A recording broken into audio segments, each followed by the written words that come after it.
আমি তো অন্যায় করিনি, ওরা ভুল করছে আর আমাদেরকে মারছে। এটা বেপরোয়া বাইক আরোহীকে বাধা দেওয়ায় বহরমপুরে অস্থায়ী ট্রাফিক ওয়ার্ডেনের ওপর হামলা। পুলিশ আধিকারিকের সঙ্গে এসে টাকা দিয়ে মুখ বন্ধের চেষ্টা করেন অভিযুক্তর বাবা। চাঞ্চল্যকর অভিযোগ আক্রান্তর।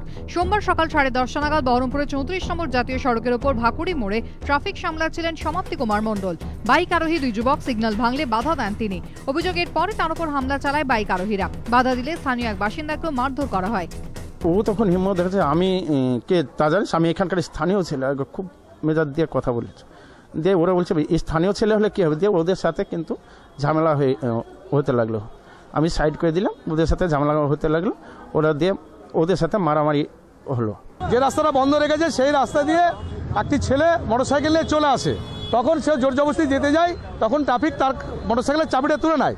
যা চাবিটা তুলে নেয়, ট্রাফিকটাকে একটা ঘুষি মেরে দেয়। তারপরে এখানে একটা ছেলে লটারির টিকিট বেচে, সুরজ শেখ নাম, সেই ছেলেটা যখন গিয়ে বলে তুমি ট্রাফিকটাকে মারলে কেন, তখন তাকেও একটা ঘুষি মেরে দেয়। চোখে গুরুতর আঘাত নিয়ে মুর্শিদাবাদ মেডিকেল কলেজ হাসপাতালে ভর্তি আক্রান্ত অস্থায়ী ট্রাফিক ওয়ার্ডেন। তার চাঞ্চল্যকর অভিযোগ, ঘটনার পর জেলা ট্রাফিক কমান্ডার গৌরীশঙ্কর রায়ের সঙ্গে হাসপাতালে এসে তাকে টাকা নিয়ে মুখ বন্ধের প্রস্তাব দেয় অভিযুক্তর পরিবার। আমার অফিসারের সাথে ওর বিনয় হালদার এসেছিল। এসে আমাকে বলছে যে যাক বাবা অন্যায় হয়ে গেছে, যে আমাকে টাকা দিতে আসছে, আমি টাকা নিইনি। যদি অভিযোগ অস্বীকার করেছেন অভিযুক্ত কমান্ডার। অনেক পাবলিক ছিল, এবং কোনটা কে ছিল আমি জানি না, কিন্তু আমি তাকে দেখে আমি সিস্টারদের সাথে কথা বলে চলে এসেছি। দোষীদের শাস্তির দাবি করেছেন আক্রান্ত অস্থায়ী ট্রাফিক ওয়ার্ডেনের সহকর্মীরাও।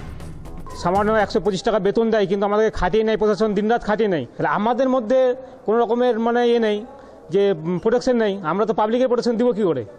আমাদের খাকি পোশাকের হাত দিয়েছে, তাদের উপযুক্ত শাস্তি হয়, সেটা আমরা চাইছি।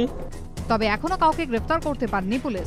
সাম্প্রতিক সময় রাজ্যে বারবার আক্রান্ত হয়েছে পুলিশ। কোথাও থানায় হামলা হয়েছে, কোথাও আইনের শাসন প্রতিষ্ঠা করতে গিয়ে টার্গেট হয়েছেন সাধারণ পুলিশ কর্মীরা।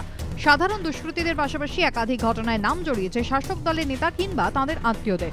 অধিকাংশ ক্ষেত্রেই অভিযুক্তদের বিরুদ্ধে কড়া ব্যবস্থা নেওয়া হয়নি। বিরোধীদের কটাক্ষ, এইসব ঘটনা পরম্পরা থেকেই উৎসাহিত হচ্ছে অপরাধীরা। তার জেরেই বারবার রক্তাক্ত হতে হচ্ছে উর্দিধারীদের। আশিস বাগচের রিপোর্ট, এবিপি আনন্দ, মুর্শিদাবাদ।